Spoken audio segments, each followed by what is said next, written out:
रतन टाटा 28 दिसंबर 1937 को मुंबई में जन्मे। टाटा समूह की पूर्व अध्यक्ष, जो भारत की सबसे बड़ी व्यापारिक समूह है, जिसकी स्थापना जमशेदजी टाटा ने की और उनके परिवार की पीढ़ियों ने इसका विस्तार किया और इसे दृढ़ बनाया। 1971 में रतन टाटा को राष्ट्रीय रेडियो और इलेक्ट्रॉनिक्स कंपनी लिमिटेड नेको का डायरेक्टर इंचार्ज नियुक्त किया गया, एक कंपनी जो कि सख्त वित्तीय कठिनाई की स्थिति में थी। रतन ने सुझाव दिया कि कंपनी को उपभोक्ता इलेक्ट्रॉनिक्स के बजाय उच्च प्रौद्योगिकी उत्पादों के विकास में निवेश करना चाहिए। जेआरडी नेको के ऐतिहासिक वित्तीय प्रदर्शन की वजह से अनिच्छुक थे, क्योंकि इसने पहले कभी नियमित रूप से लाभांश का भुगतान नहीं किया था।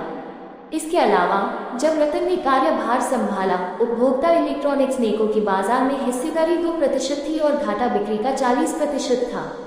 फिर भी जेआरडी ने रतन के सुझाव का अनुसरण किया। 1972 से 1975 तक अंततः नेको ने अपनी बाजार में हिस्सेदारी 20% तक बढ़ा ली और अपना घाटा भी पूरा कर लिया। लेकिन 1975 में भारत की प्रधानमंत्री इंदिरा गांधी जी ने आपात स्थिति घोषित कर दी, जिसकी वजह से आर्थिक मंदी आ गई। इसके बाद 1977 में यूनियन की समस्याएं हुई, इसलिए मांग के बढ़ जाने पर भी उत्पादन में सुधार नहीं हो पाया। अंततः टाटा ने यूनियन की हड़ताल का सामना किया, 7 माह के लिए तालाबंदी कर दी गई। रतन ने हमेशा नेको की मौलिक दृढ़ता में विश्वास रखा, लेकिन उद्यम आगे और न रह सका। 1977 में रतन को एम्प्रेस मिल्स सौंपा गया। यह टाटा नियंत्रित कपड़ा मिल थी। जब उन्होंने कंपनी का कार्यभार संभाला, यह टाटा समूह की बीमार इकाइयों में से एक थी। रतन ने इसे संभाला और यहाँ तक कि एक लाभांश की घोषणा कर दी। चूंकि कम श्रम गहन उद्यमों की प्रतियोगिता ने इम्प्रेस जैसी कई उन कंपनियों को लाभकारी बना दिया, जिनकी श्रमिक संख्या बहुत ज्यादा थी और जिन्होंने आधुनिकीकरण पर बहुत कम खर्च किया था। रतन के आग्रह पर कुछ निवेश किया गया, लेकिन यह पर्याप्त नहीं था। चूंकि मोटे और मध्यम सूती कपड़े के लिए बाजार प्रतिकूल था, जो कि एम्प्रेस का कुल उत्पादन था, एम्प्रेस को भारी नुकसान होने लगा।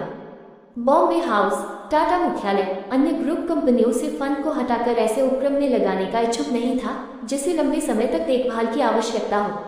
इसलिए कुछ टाटा निर्देशकों, मुख्यतः नानी पालकीवाला ने यह फैसला लिया कि टाटा को मिल समाप्त कर देनी चाहिए, जिसे अंत में 1986 में बंद कर दिया गया। रतन इस फैसले से बेहद निराश थे और बाद में हिंदुस्तान टाइम्स के साथ एक साक्षात्कार में उन्होंने दावा किया कि एम्प्रेस को मिल जारी रखने के लिए सिर्फ 50 लाख रुपए की जरूरत थी।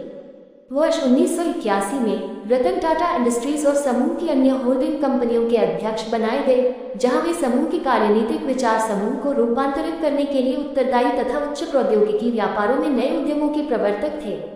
1991 में उन्होंने जेआरडी से ग्रुप चेयरमैन का कार्यभार संभाला।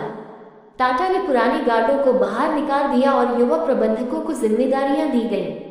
तब से लेकर उन्होंने टाटा ग्रुप के आकार को ही बदल दिया है, जो आज भारतीय शेयर बाजार में किसी भी अन्य व्यापारिक उद्यम से अधिक बाजार पूंजी रखता है। रतन के मार्गदर्शन में टाटा कंसल्टेंसी सर्विसेज सार्वजनिक निगम बनी और Tata Motors New York stock exchange में सूचीबद्ध हुई। 1998 में टाटा मोटर्स ने उनके संकल्पित टाटा इंडिका को बाजार में उतारा। 31 जनवरी 2007 को रतन टाटा की अध्यक्षता में टाटा सन्स ने कोरस समूह को सफलतापूर्वक अधिग्रहित किया, जो एक एंग्लो डच एल्यूमीनियम और इस्पात निर्माता है।